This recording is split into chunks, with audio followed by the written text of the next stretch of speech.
చేయను ప్రేక్షకులందరికీ శుభాకాంక్షలు. మనం ఏప్రిల్ నెల మాస ఫలితాలు చెప్పుకుంటాము. ఇప్పుడు శుక్లాం భరధరం విష్ణుం శశివర్ణం చతుర్భుజం ప్రసన్నవదనం ధ్యాయేత్ సర్వవిఘ్నోపశాంతయే అగజా ఆనన పద్మార్కం గజానన మహర్నిశం అనేకదంతం భక్తానాం ఏకదంతముపాస్మహే ఏకదంతముపాస్మహే.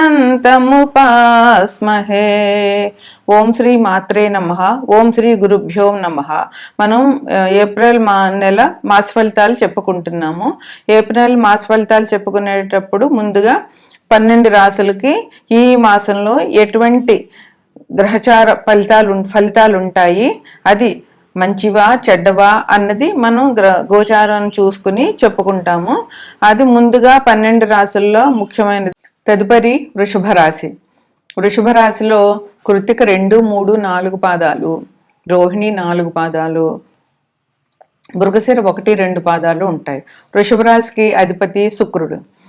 వృషభ రాశిని లగ్నంగా చేసుకుంటే గ్రహాల స్థితిగతులు ఎలా ఉన్నాయి అంటే, 2వ ఇంట్లో అంటే మిథునంలో గురువు ఉన్నాడు, సింహంలో కేతు ఉన్నారు, తర్వాత కుంభంలో రాహువు బుధుడు కుజుడు ఉన్నారు, మీనంలో శని రవి ఉన్నారు, మేషంలో శుక్రుడు ఉన్నారు.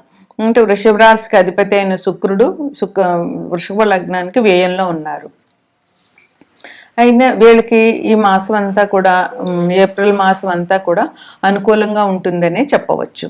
ఎట్లా అంటే వీళ్ళకి ఏ వృత్తి చేపట్టినా కూడా మంచి, ఇంకా గ్రహాలు మారడం ఎలా ఉంది అంటే ఈ మాసంలో వృషభ రాశిలోంచి వృషభ రాశి అంటే ఏప్రిల్ నెలకి గ్రహ స్థితిగతులు చెప్పాము. ఏప్రిల్ నెలలో కొన్ని గ్రహాలు ఇప్పుడున్న రాశి నుంచి మరో రాశికి మారుతాయి అన్నమాట. దానివల్ల కూడా మీకు జరిగేటటువంటి ఫలితాలు మారుతుంటాయి.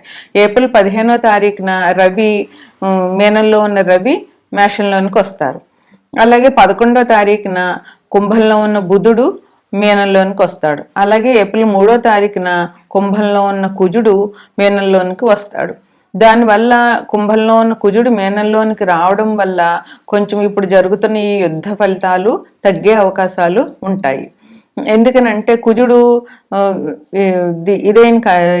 ఇక్కడ స్థిర రాశిలో ఉన్నాడు, ఇప్పుడు జలతత్వ రాశిలోనికి వస్తాడు ఏప్రిల్ 3వ తారీఖున. అందువల్ల కుజుడు ఎప్పుడైతే జలతత్వ రాశిలోనికి వస్తాడో అప్పటి నుంచి కొంచెం యుద్ధ భయం తగ్గే అవకాశం ఉంటుందని అనుకుంటున్నారు జ్యోతిష్కులు. ఇంకా 20వ తారీఖున ఏప్రిల్ 20న మేషంలో ఉన్న శుక్రుడు వృషభంలోనికి వస్తాడనమాట. ఇక 17వ తారీఖున అమావాస్య వెళ్ళిపోయి, అంటే చైత్రమాసం వెళ్ళిపోయి వైశాఖ మాసం వస్తుంది. అలాగే ఏప్రిల్ 20వ తారీఖున మనకి అక్షయ తృతీయ. అక్షయ తృతీయ అంటే ఏంటంటే లక్ష్మీ నరసింహస్వామి, యాదగిరిగుట్ట లక్ష్మీ నరసింహస్వామికి గంధపు పూత చేస్తారనమాట. గంధపు పూత చేస్తారు, అది చాలా మంచిది. మనం చూడడం వల్ల మనకి కూడా చాలా అదృష్టము. ఇంకా 2వ తారీఖున ఏప్రిల్ 2వ తారీఖున హనుమత్ జయంతి, తెలంగాణ వాళ్ళు హనుమత్ జయంతి ఏప్రిల్ 2న చేసుకుంటారు. అది కూడా విశేషమైన పండుగ. ఇంకా అందుకని ఈ వృషభ రాశి వాళ్ళు అందరూ కూడా, వృషభ రాశి వారే కాదు, మొత్తం ఈ సంవత్సరం అంతా కూడా ప్రతిరోజు హనుమాన్ టెంపుల్కి వెళ్ళడం అనేది చాలా మంచి ఫలితంగా పెద్దలు చెప్పారు. అందుకని ఈ సంవత్సరం అంతా కూడా మీరు ప్రతిరోజు వీలైన తప్పకుండా హనుమాన్ టెంపుల్కి వెళ్ళి హనుమత్ దర్శనం చేసుకోండి. ఒకవేళ రోజు కుదరకపోతే కనీసం మంగళవారం శనివారం అయినా వెళ్ళండి. ఎల్లుండి హనుమత్ జయంతి కనుక తప్పకుండా హనుమత్ దర్శనం చేసుకోండి. ఇక మీకు ఎలా ఉంటుంది, ఈ మాస ఫలితాలు ఎలా ఉంటాయంటే, ఈ మాసంలో మీకు అనుకూలంగానే ఉంది, ఎటువంటి ఇబ్బందులు లేవు. ఏ వృత్తి ఏ వ్యాపారం చేసే వాళ్ళైనా సరే మంచి అనుకూలంగా ఉంది. వాళ్ళు వాళ్ళు వృత్తి వ్యాపారాల్లో రాణిస్తారు, అంటే బాగుంటుంది అనమాట. ఇంకా ఆరోగ్య విషయం చూసుకుంటే కనుక ఆరోగ్యం చాలా బాగుంటుంది, మీకు అనారోగ్య సమస్యలు ఏమీ ఉండవు. దాని గురించి ఆరోగ్యం గురించి బెంగపడవలసిన పని కూడా లేదనమాట. ఆదాయం చాలా బాగుంటుంది. ఏ వృత్తి చేసే వాళ్ళైనా ఏ వ్యాపారం చేస్తున్న వాళ్ళకైనా ఆదాయం చాలా బాగుంటుంది. ఆదాయం డబ్బులు చేతికి వచ్చినట్లయితే కొంచెం ఇబ్బందులు తగ్గుతాయి, అందువల్ల సగం బాగా తగ్గిపోయినట్టే. అందువల్ల ఆదాయం బాగుంటుంది. ఇంకా మీకు వాహన సౌఖ్యం కూడా ఉంటుంది, అంటే కొత్త వాహనం కొనాలనుకుంటున్న వాళ్ళు కొత్త వాహనాలు కొంటారు. పాత వాహనాన్ని మార్చి కొత్తది కొనుక్కోవాలన్నా, మీరు ఎక్కడికన్నా వెళ్ళాలన్నా మంచి వాహనంలో వెళ్ళడం ఇలాంటివి జరుగుతాయి. కనుక మీకు వాహనం కొనుక్కునే అదృష్టమైనా ఉంటుంది, వాహనం ఎక్కే అదృష్టమైనా ఈ మాసంలో మీకు ఉంటుంది. ఇంకా బంధుమిత్రులతో చాలా సఖ్యత ఉంటుంది. మీరు మీ బంధువులతోటి మిత్రులతోటి అందరితోటి చాలా స్నేహంగా ఉంటారు. వాళ్ళతో మీకు మంచి పరిచయం, మంచి అభిమానం, ప్రేమ పరస్పరం ఉండడం వల్ల మీకు చాలా బాగుంటుంది అనమాట. మనసులో ఒక రకమైన ఆనందం అనేటటువంటిది వస్తుంది.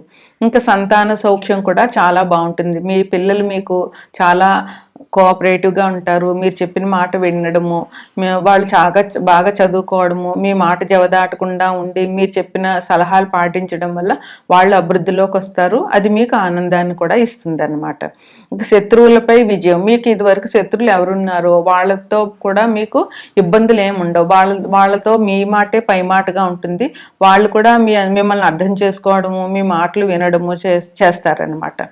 ఇంకా కుటుంబంలో ఎటువంటి ఇబ్బందులు ఉండవు, కుటుంబ సౌఖ్యంగా ఉంటుంది. కుటుంబంలో అందరూ ఒకరికొకరు ఆత్మీయంగా ఉంటారు. అందుకని ఎవరికి గొడవలు లేకుండా ఉంటారు. కనుక మీరు చాలా చక్కగా కుటుంబం బాగుంటే, ఇంట్లో బాగుంటే బయట కూడా బాగానే ఉంటుంది. ఇంట్లో బాగాలేకపోతే దీన్నే మనం బయటకు కూడా తీసుకెళ్ళి బయట వాళ్ళ మీద కూడా విసుగులు చూపించడం జరుగుతుంది. అందువల్ల కుటుంబ సౌఖ్యం బాగానే ఉంటుంది. ఇంకా కొత్త పరిచయాలు జరుగుతాయి మీకు. ఆ కొత్త పరిచయాల వల్ల మీకు కొత్తగా ఒక ఫ్రెండ్స్ కానీ ఏర్పడము, లేకపోతే కొత్తగా ఎవరితో అయినా బంధుత్వాలు కలవడము ఇలాంటివి జరుగుతాయి అన్నమాట. దానివల్ల మీకు మంచి జరుగుతుంది, వాళ్ళకి మంచి జరుగుతుంది. ఇంకా ధనం వృద్ధి ఎలాగూ ఉంది. ఏ రకంగా మీరు ధనం రావాలనుకుంటున్నారో అన్ని రంగాల్లోంచి మీకు ధనం బాగానే వస్తుంది. సుఖ సౌఖ్యాలు ఉంటాయి. విద్యార్థులకి పరీక్షల్లో ఇబ్బందులే ఉండవు. తప్పకుండా వాళ్ళు ఈసారి పరీక్ష పాస్ అయ్యే అదృష్టం ఉన్నది. అయితే చదివి శ్రద్ధగా రాయాలి, లేదంటే ఎవరు పాస్ అవ్వలేరు. అందుకని చదువు అయితే కష్టపడడం అయితే తప్పకుండా ఉంటుంది. కష్టపడితేనే ఫలితం దక్కుతుంది అనమాట.